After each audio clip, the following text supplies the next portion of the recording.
आज की कहानी है समय पर काम करने का महत्व। एक किसान को अक्सर अपने काम के सिलसिले में शहर जाना पड़ता था और वो गांव से शहर का सफ़र या तो बैलगाड़ी से तय करता था या तो पैदल जाता था। इसी कारण उसे विलंब हो जाता।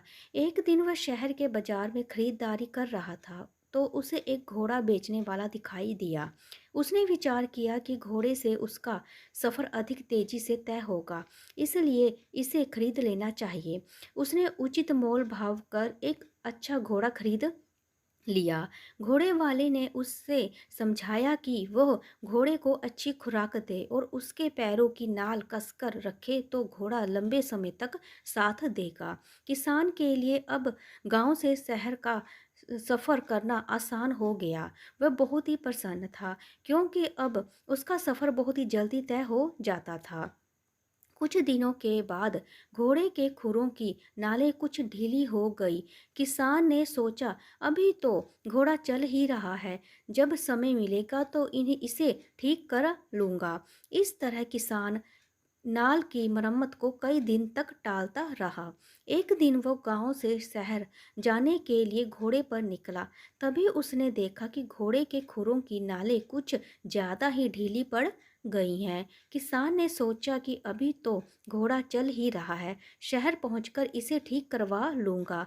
ये सोचकर वह गांव से घोड़ा लेकर निकल पड़ा। हालांकि घोड़े की चाल इस कारण धीमी हो गई, किंतु किसान ने इसे भी अनदेखा कर दिया।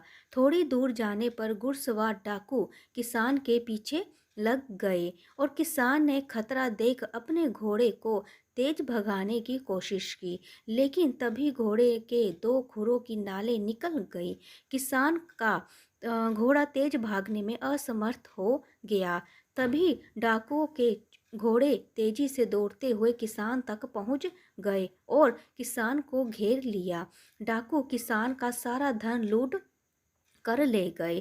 किसान पछताने लगा और यदि उसने समय पर घोड़े के खुरों की नालों की मरम्मत कर ली होती तो वह तेजी से अपने घोड़ों को भगाकर डाकू की पहुंच से दूर जा सकता था और उसका धन लूटने से भी बच सकता था। पर अब वो पछताने के अलावा कुछ नहीं कर सकता। सारा सार ये है कि निरंतर किसी काम को टालते रहने से एक दिन परेशानी अवश्य खड़ी होती है, तो तब उसकी उपयोगिता मालूम होती है। इसलिए प्रत्येक काम को समय रहते पूरा कर लेना चाहिए। Thank you.